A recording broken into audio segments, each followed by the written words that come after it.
Salut tout le monde, c'est Baptiste, j'espère que vous allez très bien. Si vous ne me connaissez pas, je suis un web designer et un consultant en référencement spécialisé dans WordPress. Et aujourd'hui, on va parler du bloc colonne de Gutenberg dans le cadre de notre série Maîtriser Gutenberg en 2023 que j'ai commencé il n'y a pas très longtemps. Ok, donc on se retrouve dans l'administration de WordPress et pour l'instant, tout ce que j'ai fait, c'est juste créer une page et l'intituler Maîtriser les colonnes de Gutenberg. Donc pour commencer, ce qu'on va faire, c'est qu'on va voir les bases. C'est-à-dire que je vais vous montrer comment ajouter une colonne, comment choisir sa structure, et comment changer l'ordre une fois qu'on a fait une colonne. Donc pour commencer, on va ajouter une colonne. Donc on va cliquer sur le petit plus ici. On va taper colonne ici, hein, et on va simplement la faire glisser en dessous de notre paragraphe. Voilà. Alors le paragraphe, je vais le supprimer parce qu'il ne sert à rien. Et donc par défaut, quand on ajoute un bloc colonne comme ça, il nous donne un choix entre de quelle structure est-ce qu'on veut utiliser. Alors, pour commencer, ce que je vais faire, c'est que je vais faire juste un simple 33%, 33%, 30%, qui est une base. Vraiment, c'est un layout avec lequel vous ne pouvez pas vous tromper. Si par exemple, vous avez 3 points dans votre rédaction que vous voulez mettre en avant, vous pouvez utiliser 3 colonnes comme ça. Alors ensuite, une fois qu'on a des colonnes, on va pouvoir utiliser le plus pour ajouter du contenu dedans. Donc ce que je vais faire, c'est que je vais simplement mettre un titre et je vais mettre un petit peu de paragraphe. Donc on va juste mettre un tout petit peu de texte ici. Tac, voilà. Ce que je vais faire ensuite, c'est que je vais sélectionner ces deux trucs. Je vais faire copier les blocs. Ici, on va juste ajouter un paragraphe et je vais faire CTRL-V pour coller. Ajouter un paragraphe et je vais faire CTRL-V pour coller. On va juste mettre titre 2 et titre 3 pour qu'on puisse se rendre compte ensuite de ce qu'on va faire.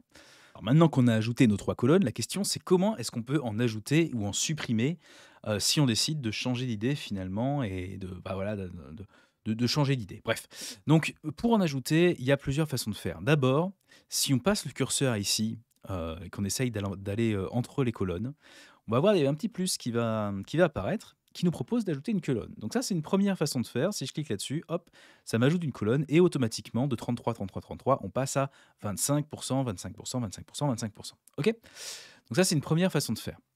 Ensuite, une autre façon de faire, c'est d'aller sélectionner ici dans le truc le bloc colonne avec un S, d'accord? Donc le parent des 3 colonnes.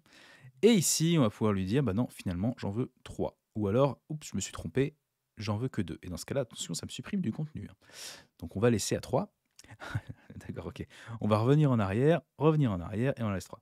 Donc là, je peux aller sur 4 si j'ai envie. Donc là, on va essayer de faire ça. Hop, je vais prendre ça. On va faire petit point, copier les blocs. On va mettre le petit plus, un paragraphe, puis CTRL-V. Et maintenant, je vais changer ça en titre 4. Voilà, donc maintenant, j'ai 4 colonnes. Alors, d'après mon expérience, on ne va pas plus que 4 colonnes. 4 colonnes, c'est le max, hein. C'est très rare qu'on aille faire plus que ça. Après, ça devient compliqué, le texte il devient vraiment écrasé. Moi, en général, je ne vais pas à plus que 3, sauf quand je fais des colonnes qui sont là pour afficher des images. Ou dans ce cas-là, je me permets de faire 4 colonnes. 5, extrêmement rarement. Mais la plupart du temps, vous êtes tranquille avec 3. D'accord? Donc, si vous débutez, restez sur 3 colonnes et n'allez pas vous embêter avec la 4e. Maintenant qu'on a vu comment ajouter une colonne et comment en supprimer une, je vais vous montrer aussi comment réordonner les colonnes. Parce que c'est pas si évident que ça. Bon, ça va, si vous avez un petit peu d'expérience avec Gutenberg, ça va, mais si vous êtes ici, c'est que vous débutez.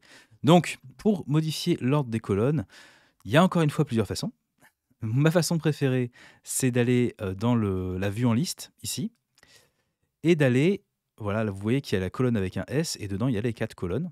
Et d'aller modifier ça tout simplement en faisant un glisser-déposer. Ensuite, ce qu'il faut savoir, c'est que parfois dans les colonnes, vous avez plus de contenu d'un côté que d'un autre. D'accord? Donc par exemple, là, on va faire ça comme ça, et on va faire ça comme ça. Donc voilà, on n'a pas toujours le même contenu exact. Et c'est là que l'alignement vertical peut être intéressant. Alors, l'alignement vertical des colonnes, c'est ce bouton ici qui va nous permettre de le modifier. Et on va pouvoir dire aligner au milieu si on veut que la colonne s'aligne au milieu par rapport aux autres. Donc là, vous voyez, imaginez un trait qui part depuis le milieu de la plus grande des colonnes, eh bien, il s'est aligné par rapport à ce trait-là, en fait, là, ma colonne. On peut aussi régler ce paramètre au niveau de la colonne parente. C'est-à-dire que là, pouf, ça va affecter toutes les colonnes. D'accord? Donc toutes les colonnes, là, se sont alignées au milieu.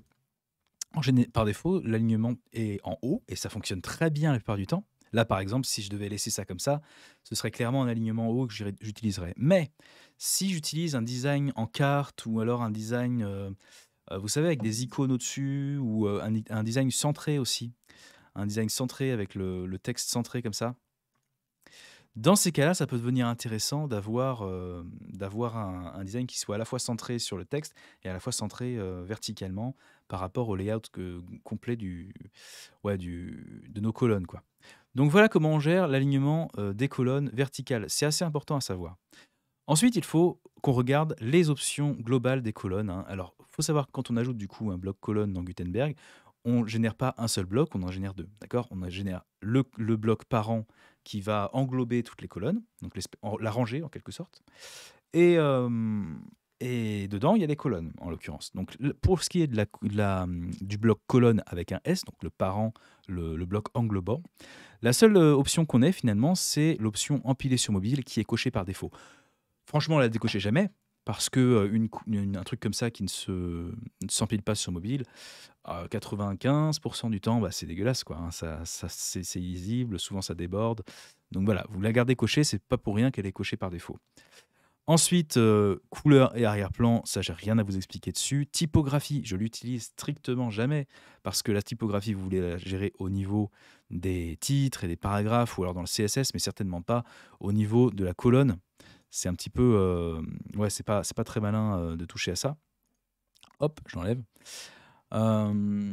Et ensuite, à la limite, on peut toucher à l'arrière-plan. Voilà, si parfois, ça peut être intéressant d'aller expérimenter avec un arrière-plan, différent pour faire ressortir notre section de colonne là. Mais, en général, on va quasiment pas toucher à toutes ces options-là finalement. À part l'option ici qui nous permet de gérer le nombre de colonnes, finalement, on va quasiment toucher à rien. Donc je vais enlever l'arrière-plan, on va réussir, enlever l'arrière-plan, voilà. Et maintenant on est bon. Alors si je fais enregistrer le brouillon ici et que je fais afficher l'aperçu, vous allez voir que ça ressemble à ça. Donc encore une fois, le nombre de colonnes que vous allez pouvoir utiliser, ça dépendra de la largeur de votre maximale en fait de votre affichage. Donc là je suis sur une largeur qui est quand même assez importante, du coup ça marche avec 4 colonnes. Mais 3 colonnes, ce serait, dans la plupart du temps, ce serait mieux. Maintenant, regardons pour chacune des colonnes. Chaque colonne va avoir ses options qui sont ici. Alors encore une fois, couleur, on s'en fout, on sait comment ça fonctionne. La typographie, on s'en fiche. Alors à la limite, la couleur, on peut changer l'arrière-plan, comme je vous ai montré tout à l'heure. Là, ça permet juste de changer l'arrière-plan de la colonne. Mais c'est encore une fois, c'est un truc que j'utilise quasiment jamais. Ce qui nous intéresse ici, c'est plutôt ça, la largeur. On va pouvoir choisir une largeur différente pour la colonne en question. Donc on a deux choses ici, on a la partie où on va rentrer la valeur et on a la partie toute petite là ici, je ne sais pas si vous la voyez bien, qui va nous permettre de choisir l'unité. Alors moi j'aime bien garder l'unité en pixels histoire d'avoir un truc simple à gérer ou alors à la limite en pourcentage, mais j'aime pas trop utiliser les rem, les machins et le reste. Alors comment ça marche? Simplement ça va nous permettre de définir, par défaut là on est sur du 25%, 25%, 25%, 25%. Et donc chacune des colonnes va se répartir la largeur finalement qui est disponible. Et là, on va simplement leur dire, bah non, finalement, celle-là, elle est plus importante. Donc on va lui mettre 500 pixels pour elle. Et puis les autres, elles se débrouillent avec la place qui reste en fait. Grosso modo, c'est ça. Et du coup, si j'actualise, hop, de ce côté-là, vous allez voir, voilà ce qui se passe. On a une colonne avec 500 pixels qui fait 500 pixels ici pile poil. Hein, si j'inspecte et que je vais dessus ici, vous allez voir que voilà, vous voyez que ça fait 500 pixels de large pile poil. Et ensuite les autres par contre ils se débrouillent, donc ils doivent se débrouiller avec ceux qui restent pour faire 3 colonnes. Donc forcément ça finit par faire des trucs qui sont pas très beaux. Donc il faut faire très attention avec ce genre d'options. C'est à utiliser avec beaucoup de parcimonie. Parce que bah, fatalement, derrière, ça crée des problèmes. Alors, c'est un truc, honnêtement, que j'utilise rarement. Parce que le plus souvent, on a envie d'avoir des colonnes qui sont de largeur égale. Et à la limite, ça peut être utile quand on veut faire un effet un petit peu, voilà, mettre en valeur une des 3 parties. Mais en tout cas, quand on a 4 colonnes comme ça, c'est beaucoup trop. Donc, il faudrait à la limite en supprimer une, cliquer là et faire retirer la colonne. Et à ce moment-là, on aurait un petit peu plus de place et je pourrais prendre cette colonne-là et aller lui mettre une largeur de, par exemple, 50%, ce qui ferait qu'on aurait beaucoup plus de place ici. Mais il faut toujours faire attention à ce que ça rentre bien, puisque quand on commence à jouer avec ces trucs-là, On sait jamais trop, quand est-ce que comment est-ce que ça va rendre bien ou pas. Donc là, par exemple, si j'avais dans un cas réel, j'aurais mis ça de cette façon. Si j'avais ici un titre, le premier titre était beaucoup plus important, j'avais un peu plus de texte à y mettre, de ce genre-là et les 2 autres titres auraient été moins importants, j'aurais eu moins de texte à y mettre, ce qui fait que, j'aurais pu faire un truc comme ça. Donc là, on voit que c'est assez équilibré, vous voyez? Il y a pas vraiment de trous dans le design et tout et c'est là que, quand on travaille avec les colonnes et avec du texte, le texte a un impact sur le design, OK? Si j'avais juste une ligne ici, ça rendrait pas bien. Ça rendrait pas bien et ce serait, ça ferait un trou qui serait bizarre et tout, donc on aurait intérêt, par exemple, à utiliser une image ou un truc dans ce genre-là. OK, donc maintenant on va passer à la partie fun de la vidéo, c'est-à-dire gérer l'affichage sur mobile. Par défaut, l'affichage sur mobile est très simple, hein, quand on fait prévisualiser dans un nouvel onglet, un truc comme ça, on le passe sur mobile et automatiquement, tout va se remettre sur une colonne. Voilà, super simple. Par contre, l'ordre va être le même. Donc, c'est-à-dire que le titre 1, là, c'était 1, 4, 2. Et sur ordinateur, vous allez voir que c'est pareil, c'est 1, 4, 2. 1, 4, 2. OK? Par rapport à ce que j'ai fait tout à l'heure. On va les renommer d'ailleurs 1 pour s'y retrouver. 1, 2, 3. Ce qu'on va faire, là, j'ai une photo. Imaginons qu'on fasse ça comme ça. On va faire ça comme ça. Imaginons que je vais prendre la colonne qui est grande, là, je vais la mettre à la fin. Je vais la mettre à la fin. Merci. Et ce qu'on va faire, c'est que je vais supprimer tout ça. Hop. Retirer les blocs. Et ici, je vais juste ajouter une image, ok? On va ajouter une image. Depuis la médiathèque, on va prendre le chien mignon, parce qu'une fois n'est pas coutume. Voilà, et donc, on a un design comme ça, où on a d'un côté le chien, et de l'autre côté, du coup, le texte, ok? Le problème, c'est que sur mobile, on aimerait bien que ce soit dans l'ordre avec d'abord l'image et ensuite le reste. D'accord? Donc ça, c'est sur ordinateur. Sur mobile, on met l'image à la fin, sauf qu'on aimerait bien que sur mobile, l'image soit en haut. Alors, dans ces cas-là, il y a deux cas de figure. Si on est dans le cas de figure où on n'a que 2 colonnes, c'est le plus simple. Pour 2 colonnes, on va supprimer cette colonne, on va retirer cette colonne-là, et donc on a 2 colonnes à 50%. C'est un cas de figure qui est assez fréquent, d'accord? Pour ce cas de figure-là, il va suffire d'aller hop dans le bloc colonne là ici et d'aller lui ajouter la classe flex reverse. OK? On va faire enregistrer le brouillon et on va aller du coup ici. Hop. Et là, rien ne se passe. Rien ne se passe, rien ne se passe, rien ne se passe. C'est normal parce que flex reverse pour l'instant, eh ben, c'est rien du tout.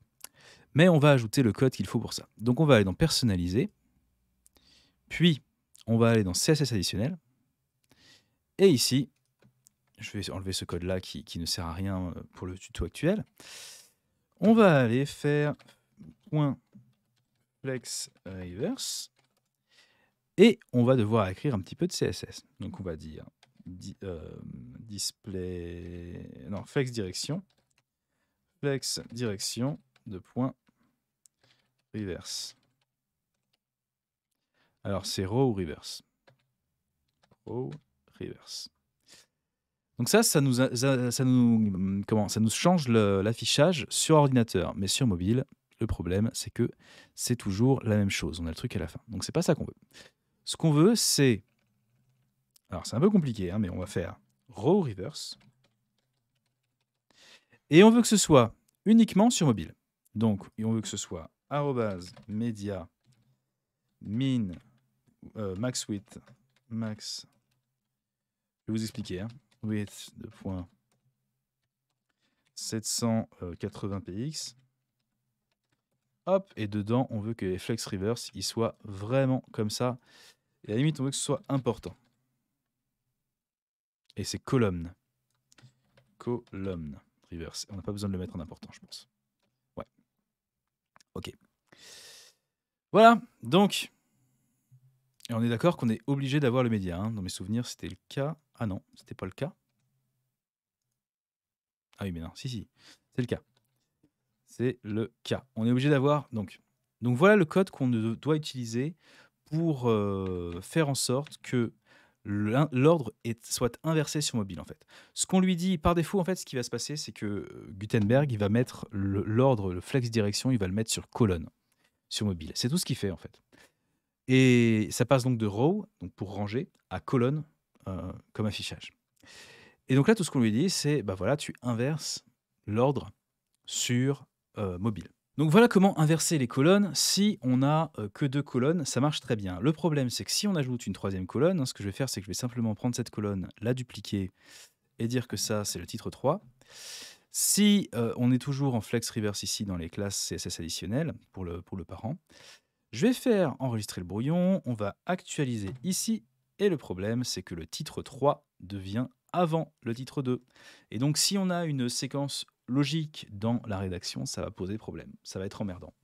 Donc, pour faire ça, comment on fait? Eh bien, on utilise la propriété order de Flexbox. Alors, la propriété order, c'est pareil, ça va être une utilisation de... Ça, on va devoir utiliser du CSS pour faire ça. Donc, dans le CSS, on va ajouter, encore une fois, uniquement sur mobile, on va ajouter point ordre, ordre 0. On va faire ça.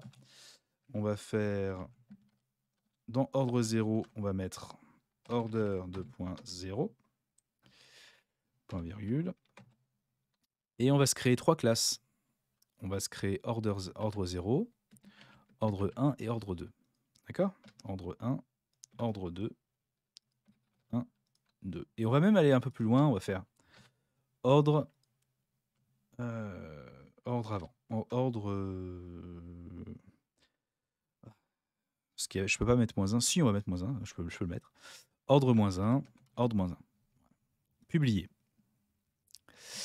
Hop, et ce qu'on va faire maintenant, c'est qu'on va annuler du coup le flex reverse, hein, d'accord, pour pas qu'il y ait de... Pour pas qu'il y ait de trucs, on va re-regarder à nouveau. Donc, qu'est-ce que ça donne sans le flex reverse? C'est 2, 3 et ensuite l'image. Ce qu'on va faire ici, c'est que sur la colonne de l'image, on va lui donner en classe additionnelle ordre -1. Enregistrer le brouillon. F5. Et voilà. Maintenant, lui, il est placé en -1 en fait. Donc, en fait, les enfants de la colonne, on peut leur donner des propriétés CSS d'ordre, order en CSS, pour définir l'ordre à laquelle ils sont. Le truc, c'est que là, de mémoire, hein, si j'avais mis ordre 0 ou ordre 1, vu que les autres, ils n'avaient pas leur ordre de défini précisément comme on avait là, j'aurais eu un problème. C'est-à-dire que là, si je mets 0, voilà, si je mets 0, il se remet en bas, c'est-à-dire qu'il utilise l'ordre par défaut. Si je mets 1, il est après le reste, donc voilà.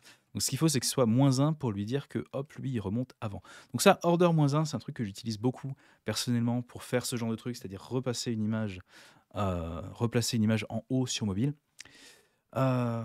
Et donc c'est un truc que je vous recommande aussi. Alors après, on aurait pu faire ça en faisant ordre 0 pour lui, en faisant ordre 2 pour lui. Lui, c'est bien lui, ouais. Je me suis trompé. J'ai mis un espace alors qu'il n'y en avait pas. Ordre. Allez donc. Et lui, j'aurais pu mettre ordre 1. Ordre 1. Et normalement, ça devrait le faire. Voilà, on obtient le même résultat, sauf qu'on s'est emmerdé avec plus de CSS que nécessaire finalement. D'accord? Donc c'est pour ça que moi j'aime bien faire ordre -1. Tout simplement. Merci beaucoup d'avoir regardé la vidéo jusqu'au bout. Moi, je vous dis à très bientôt. Laissez un petit pouce si la vidéo vous a été utile et abonnez-vous pour plus de vidéos sur WordPress. Sur cette chaîne, je fais de mon mieux pour vous aider avec votre site WordPress. Vous trouverez aussi en description le lien vers mon e-book gratuit 77 ressources WordPress incontournables qui vous liste une tonne de ressources gratuites pour WordPress, gratuites et payantes pour WordPress que j'utilise au quotidien. C'est des plugins, c'est des sites, c'est des outils. C'est vraiment des trucs super cool qui vont beaucoup vous aider. Je vous invite à le télécharger, c'est gratuit, il faut juste s'inscrire à ma newsletter sur laquelle je notifie des nouveaux articles et de nouvelles vidéos, tout simplement, voilà, c'est sans prise de tête. En tout cas, moi je vous souhaite beaucoup de succès avec votre site WordPress et je vous dis à bientôt. Ciao, bye.